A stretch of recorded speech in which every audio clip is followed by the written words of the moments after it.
औज़ुबिल्लाहिमिनश्शैतानिर्रजीम बिस्मिल्लाहिर्रहमानिर्रहीम। अस्सलाम वालेकुम डियर स्टूडेंट्स, मुझे उम्मीद है कि आप सब खैरियत से होंगे। आज हम 9th क्लास इंग्लिश का यूनिट नंबर 10 पढ़ेंगे। यूनिट नंबर 10 है मेरे पास ड्रग एडिक्शन यानी कि नशे की आदत।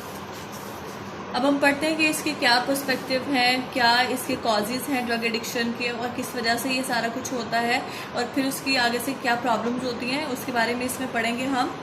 ड्रग एडिक्शन, यहाँ पर मेरे पास पेज नंबर 105 पर ये है। Drug addiction is a common problem all over the world today. आज पूरी दुनिया में जो ड्रग एडिक्शन है यानी कि नशे की जो आदत है वो पूरी दुनिया का मसला है आजकल। There are many forms of drug addiction. यहाँ पर बहुत सी ड्रग एडिक्शन की टाइप्स हैं, यानी कि इससे मुराद ये है कि कोई कितने अरसे तक उसको ड्रग्स को लेता है या किस किस्म की ड्रग्स को लेता है या किस लिए लेता है, तो उसके जो पर्सपेक्टिव्स हैं, एस्पेक्ट्स हैं, उनके बारे में यहाँ पर बात हो रही है। But the most dangerous of all is the absolute dependence on it. लेकिन सबसे ज़्यादा जो ख़तरनाक बात होती है वो मुकम्मल तौर पर इस पर इन्हिसार करना होता है। On it, long-term use of drugs causes permanent mental and physical sickness। और अगर लंबे अरसे तक ड्रग्स का इस्तेमाल किया जाए तो उससे क्या होता है कि मुस्तकिल तौर पर मेंटल यानी कि जहनी और जिस्मानी जो बीमारी होती है वो इंसान को लग सकती है। The more dangerous substance is use the more risky it continues use causes total dependence on the drugs. अब क्या होता है कि अब वो बता रहे हैं कि अगर इसका सबसे ज़्यादा जो सब्सटेंस इसका ख़तरनाक है, सबसे ज़्यादा जो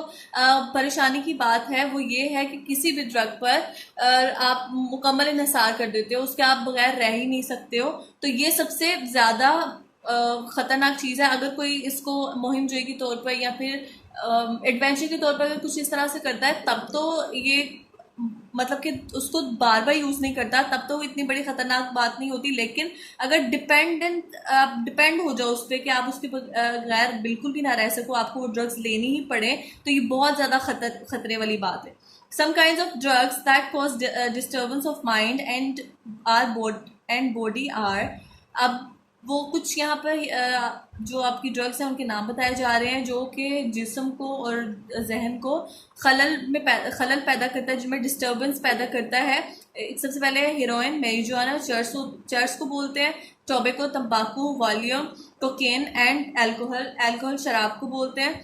drug addiction is cause by environmental factors. अब क्या होता है, किसी भी चीज़ का, किसी भी बुराई का कोई ना कोई फैक्टर ज़रूर होता है, उसके अनासिर होते हैं, उसकी वजह होती हैं कि अगर कोई बुरा काम हो रहा है तो वो क्यों हो रहा है। सबसे पहले हमारे पास ये बात आ जाती है कि ये ड्रग एडिक्शन जो है वो हमारे पास क्या होता है, एनवायरमेंटल फैक्टर की वजह से, जो माहौलियाती अनासर हैं, जो हमारे इर्द गिर्द के लोग हैं, जो चीज़ें हैं, जो हालात हैं, वो हमें ये करने पर मजबूर करते हैं। A few important environmental factors, कुछ अहम एनवायरमेंटल फैक्टर्स जो है हमारे पास यानी माहौलियाती अनासर जो है दैट में cause drug addiction are bad peer influence. सबसे पहले क्या होता है कि अगर कोई किसी गलत सोहबत में बैठता है या बैड पीयर इन्फ्लुएंस होता है या कंपनी आपकी ख़राब होती है तो वो क्या बनता है, आपकी सोहबत जो है वो आपको गलत सोहबत जो है वो गलत काम करने पर मजबूर करती है। And trouble domestic backgrounds. और क्या होता है, ट्रबल डोमेस्टिक बैकग्राउंड्स यानी कि अगर किसी किस्म की कोई मुसीबत है या परेशानी है या घर का जो पस मंज़र यानी कि जो घरेलू हालात हैं अगर वो ठीक नहीं है तो क्या होता है, when young people remain in bad company, या फिर जब नौजवान लोग किसी बुरी कंपनी में यानी कि बुरी सोहबत में रहते हैं, बुरी आदतों में मुब्तला हो जाते हैं। एंड डू एक्सपेरिमेंट्स, यहाँ पर तजर्बात करने की कोशिश करते हैं, in the name of adventure यानी कि मुहिम के तौर पर एडवेंचर करने के लिए जस्ट के देखते हैं कि इससे क्या नुकसान होता है या क्या होता है इससे। They may fall a prey to addiction. तो उसकी वजह से क्या हो जाता है, वो एडिक्ट हो जाते हैं, मतलब वो सिर्फ एडवेंचर के तौर पर एक काम करते हैं लेकिन फिर बाद में क्या होता है कि वो इसके एडिक्ट हो जाते हैं। एडिक्ट का मतलब होता है आदी हो जाना। The people who are dissatisfied and discontented with their lives may also resort a drug addiction in order to seek an escape from responsibilities of life। अब क्या होता है, अगर कुछ लोग डिससेटिस्फाइड होते हैं, गैर मुतमईन होते हैं अपनी लाइफ से या अदम एतमाद जिनमें पाया जाता है अपनी लाइफ के हालात को लेकर, प्रॉब्लम्स को लेकर, तो क्या होता है कि वो एक रिजॉर्ट ढूंढते हैं। रिजॉर्ट का मतलब यानी कि सैरगाह या फिर ऐसी जगह जहां पर आपको सुकून मुहैया हो, तो क्या होता है फिर वो किसकी तरफ चल जाते हैं, वो ड्रग एडिक्शन की तरफ चल जाते हैं। और क्योंकि ड्रग्स जो होती हैं, जो नशावर अद्वियात होती हैं, इंसान एक्चुअली क्या होता है कि इंसान का जो ब्रेन है इसके अंदर एक केमिकल प्रोड्यूस होता है, उसको डोपामिन बोलते हैं। डोपामिन क्या करता है, डोपामिन इंसान को खुशी मुहैया करता है। इंसान इस जब खुशी महसूस करता है, इसका मतलब ये है कि आपके माइंड में, आपके ब्रेन में डोपामिन रिलीज हो रहा है। लेकिन जब इंसान सैड हो जाता है, परेशान होता है, मुश्किलात आ जाती हैं, तो क्या होता है कि उसकी वजह से जो डोपामिन होता है वो रिलीज होना बंद हो जाता है या कम हो जाता है। तो जिसकी वजह से इंसान बहुत ज्यादा परेशान हो जाता है, तो अब उसको वो डोपामिन चाहिए होता है। तो वो क्या करता है कि ड्रग्स जो है, ड्रग्स माइंड को और बॉडी को बिल्कुल रिलैक्स कर देते हैं, जिसकी वजह से क्या होता है कि वो डोपामिन, जो आर्टिफिशियल डोपामिन होता है, वो इंक्रीज होने लग जाता है, रिलीज होने लग जाता है और उसमें प्रोड्यूस होने लग जाता है। और फिर क्या होता है कि इंसान जो है वो बहुत ज्यादा काम और बहुत ज्यादा पुरसुकून महसूस कर रहा होता है। लेकिन उससे क्या होता है कि उससे आपको आर्टिफिशियल डोपामिन मिल रहा है, लेकिन उसकी वजह से आपको जो हेल्थ है, फिजिकल हेल्थ और मेंटल हेल्थ है, वो खराब भी होती जाती है। तो इसलिए लोग क्या करते हैं कि इसको एक रिजोर्ट के तौर पे, यानी कि सारा कुछ अपनी तकलीफों को भूलने के लिए, अपने दिमाग को पुरसुकून करने के लिए, ये जो आर्टिफिशियल डोपामिन है उसको हासिल करने के लिए ड्रग्स का इस्तेमाल करते हैं। और अपनी लाइफ की रिस्पॉन्सिबिलिटीज से, लाइफ की परेशानियों से, मुसीबतों से भागने के लिए रिजॉर्ट के तौर पर क्या हमारे ड्रग्स जो है वो रिजॉर्ट का काम करती है, यानी कि एक सैरगाह की तरह काम करती है, जो कि उनको रिलैक्स कर देती हैं हर तरह की परेशानी से। फिर इसके बाद है the most important measure to be taken in this regard, इस हवाले से is the rehabilitation and recovery of our drug addiction. अब क्या होता है कि इसलिए मतलब कि इस हवाले से एक इकदाम उठाया गया है, इकदाम उठाया जाना चाहिए कि उस इंसान की बहाली के लिए और उस इंसान को सेहतमंद करने के लिए काम करना चाहिए। यानी कि उसको जो ड्रग एडिक्ट है उसको ड्रग छुड़वाने के लिए, उसकी बहाली के लिए उसको काउंसलिंग की जरूरत होती है। उसकी बीमारी को ठीक करने के लिए हमें क्या करना चाहिए, रिहेबिलिटेशन का इंतजाम करना चाहिए। और in many countries including Pakistan addicts, अब क्या होता है कि पाकिस्तान में और बाकी कंट्रीज में भी drug addicts, their families and friends consider it a taboo to share their problem with others. अब क्या होता है, अगर कोई किसी फैमिली में ड्रग एडिक्ट होता है तो अब वो अपने फैमिली के लिए और अपने घर वालों के लिए, अपने फ्रेंड्स के लिए एक टैबू कंसीडर होता है। अगर यानी कि वो टैबू बोलते हैं गैर ममनुआ चीज को बोलते हैं, जिस चीज से मना किया गया हो, यानी कि वो उसको अपनी प्रॉब्लम को, उस इंसान की हालत को दूसरों के साथ शेयर करने में शर्मिंदगी महसूस करते हैं, या टैबू समझते हैं, या ममनुआ चीज समझते हैं। अब क्या होता है, क्यों वो ऐसे करते हैं, दे फील एम्बेरस, क्योंकि उनको शर्मिंदगी होती है, जो talk about it to fear of being declared and outcast. अब उनको ये प्रॉब्लम होता है, घर वालों को, फ्रेंड्स को ये परेशानी होती है कि अगर हम इस इंसान के बारे में ये बताएंगे कि ये नशा करता है, ये नशे का आदी है, तो हमारे जो फैमिली मेंबर्स हैं, यानी कि पूरा खानदान है, उससे हमें कतई ताल्लुक ना कर दिया जाए या फिर उससे बाहर ना निकाल दिया जाए। This not only make the cure difficult, इससे ना सिर्फ इलाज मुश्किल होता है उस इंसान का, but it in most cases the addict die due to lack of timely treatment and counselling. लेकिन फिर क्या होता है, ना सिर्फ इलाज मुश्किल नहीं होता है इससे, बल्कि क्या होता है कि टाइमली ट्रीटमेंट ना मिलने की वजह से, यानी कि वक्त पर उसको ट्रीटमेंट ना मिलने की वजह से क्या होता है, वो इंसान मर भी सकता है। क्योंकि आपको पता है, ओवरडोज अगर किसी भी ड्रग का लिया जाए या फिर एक बहुत लंबे अरसे तक ड्रग्स के इस्तेमाल किए जाए, तो उससे मेंटल और फिजिकल सिकनेस हो जाती है और वो इंसान बहुत ज्यादा बीमार हो जाता है, जिसकी वजह से उसकी डेथ भी हो सकती है। तो अगर उसको टाइमली ट्रीटमेंट नहीं मिलेगा और उसको काउंसलिंग यानी कि मुशावरत नहीं होगी, उससे बातचीत नहीं कोई करेगा, तो क्या होगा, उससे उसकी डेथ भी हो सकती है। अब नेक्स्ट पेज पे देखिए 106 पर है, rehabilitation centres are the best places for the control and recovery process. अब क्या होता है, अब इन जैसे कि हर बीमारी के लिए हॉस्पिटल्स बनाए जाते हैं ताकि अगर किसी किस्म की कोई बीमारी है तो उसको क्योर किया जा सके। इसी तरह से ये जो एडिक्शन होती है ड्रग एडिक्ट्स होते हैं, इनके लिए भी स्पेशल मराकज बनाए जाते हैं बहाली सेहत के मराकज बोलते हैं रिहैबिलिटेशन सेंटर्स को उर्दू में, और यहाँ पर इनका एक खास तरीके से ट्रीटमेंट किया जाता है। आर द बेस्ट प्लेसेस, बहुत अच्छी जगह हैं for control and recovery process, कि अगर उनकी रिकवरी चाहिए यानी कि उनको सेहतयाब करने के तरीके के लिए ये जो मराकज हैं ये बहुत अच्छी जगह हैं। These centres look after the addicts, और ये जो सेंटर्स होते हैं ये लुक आफ्टर करते हैं यानी कि उनकी देखभाल करते हैं जो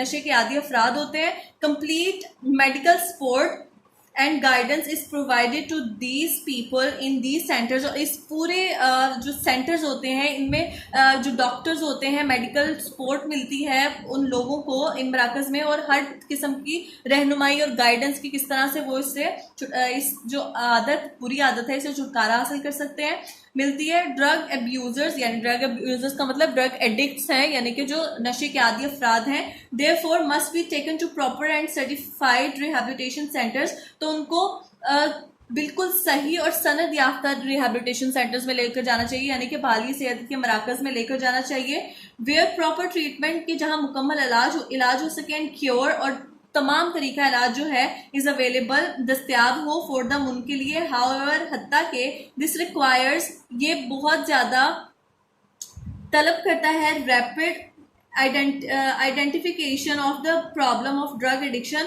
and full cooperation of the victims with the team of these centers। अब क्या होता है कि इसके लिए ज़रूरत होती है उस इंसान को जो मजलूम है या शिकार है नशे का, तो उसके लिए उसकी प्रॉब्लम्स के हल करने को वो पूरी की पूरी जो टीम है यानी कि जो डॉक्टर्स हैं और बाकी पैरामेडिकल स्टाफ है वो भी इनकी पूरी हेल्प करता है ताकि उनको आइडेंटिफाई कर सकें कि उनमें जो बीमारी है या उनकी जो आदत है उसको किस तरह से वो छुटकारा हासिल कर सकते हैं इससे। The other factor that contribute in rehabilitation of the drug victim is proper counseling। और दूसरी जो मेन बात है, सबसे ज़्यादा मेन बात है जो कि हमारी कंट्री में और बाकी कंट्रीज़ में ड्रग एडिक्ट्स के साथ नहीं की जाती, वो क्या है, वो काउंसलिंग है। वो शेयर करना है, वो बात करना है उस इंसान के साथ कि वो ऐसा क्यों कर रहा है, उसकी प्रॉब्लम्स और उसके मसाइल को हल करना और सुनना है। The sooner it is done the better it is for the victim, क्योंकि ये उस विक्टिम के लिए बहुत अहम बात होती है। The counselling process must continue even after the drug abuser is rehabilitated because of this danger of relapse. अब क्या हो सकता है कि अब उसकी जो काउंसलिंग है उससे जो बातचीत करना है, उसको मोटिवेट करना है इस चीज़ को छोड़ने के लिए, आपको रिहैबिलिटेटेड होने के बाद यानी कि उस इंसान के सेहतयाब होने के बाद, उस इंसान के नशा की आदत को छोड़ने के बाद भी जारी रखना चाहिए, क्योंकि हो सकता है कि रिलैप्स हो जाए, यानी कि अगर आप उससे बात करना बंद कर दें, आप उसको समझाना बंद कर दें, और हो सकता है कि वो दोबारा से इस नशे की आदत में पड़ जाए। Doctors, families and friends must continue to critically watch and counsel the victim for the better motivation and adjustment। अब डॉक्टर्स को, फैमिली को और फ्रेंड्स को सबको कंटिन्यू रखना है कि क्रिटिकली कि वो सख्ती से और तनकीदी जायजा वो इस बात का लेते रहें और वो उसको काउंसल करते रहें, उसको समझाते रहें ताकि वो मोटिवेट हो सके और अपनी लाइफ के साथ, न्यू लाइफ के साथ जो कि एडिक्शन के बगैर लाइफ है उस पर एडजस्ट हो सके। Drug addiction is really a very serious threat to any society. किसी भी माशरे के लिए जो ड्रग एडिक्शन है वो बहुत ही बड़ा थ्रेट है, बहुत ही बड़ा खतरा है। इन Pakistan alone there are almost 5 million drug addicts। सिर्फ पाकिस्तान की अगर यहाँ पर बात की जाए तो पाकिस्तान में 5 मिलियन अफराद जो हैं वो नशे के आदी हैं या नशे का शिकार हैं। Addicts undergo numerous economic, social and health problems, और इनकी वजह से क्या होता है कि इसकी वजह से ड्रग एडिक्शन की वजह से और नशे की वजह से बहुत सी जो चीज़ों का प्रॉब्लम हो जाता है, जैसे कि इकोनॉमी का, यानी कि जो रकम है, जो माशी हमारे जो ज़रूरियात है उनका बहुत प्रॉब्लम हो जाता है। फिर सोशल, समाजी बहुत ज़्यादा प्रॉब्लम हो जाता है। एंड हेल्थ प्रॉब्लम्स, और ऑफ कोर्स हेल्थ प्रॉब्लम्स तो होंगे ही, यानी कि सेहत को भी बहुत ज़्यादा खतरनाक होता है ये चीज़। The government all over the world have been trying to eliminate drug addiction from society but still more efforts are needed to complete wipe out. अब वो कहते हैं कि पूरी दुनिया के जितने भी गवर्नमेंट्स हैं वो बहुत ज़्यादा कोशिश कर रहे हैं कि पूरी दुनिया से ड्रग एडिक्शन को खत्म कर दिया जाए, लेकिन अभी भी इस सोसाइटी में, हमारी सोसाइटी में या पूरी सोसाइटी में, पूरी दुनिया की सोसाइटी में इसको मुकम्मल तौर पर धोने के लिए भी और भी बहुत से इकदाम और बहुत सी कोशिशों की जरूरत है। This can only be made possible if the people become increasingly aware. ये सिर्फ तभी हो सकता है जब बहुत लोग जो है, सारे लोग बहुत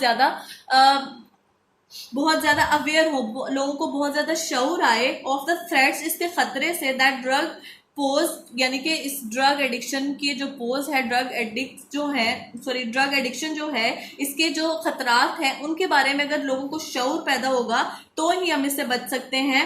दे शुड वो family to live a healthy and meaningful life, क्योंकि हर एक को ये हक है कि वो अपनी जो जिंदगी है एक बहुत ज्यादा बामायनी और बहुत ज्यादा खुशी के साथ गुजारें। तो मुझे उम्मीद है कि आज का ये जो लेक्चर है, ये जो यूनिट है, आपको अच्छे से समझ आ गया होगा और इसकी जो कॉजेज हैं और सारे एस्पेक्ट्स हैं ये आपको समझ आ गए होंगे। नेक्स्ट लेक्चर के साथ दोबारा मिलेंगे। अल्लाह हाफिज।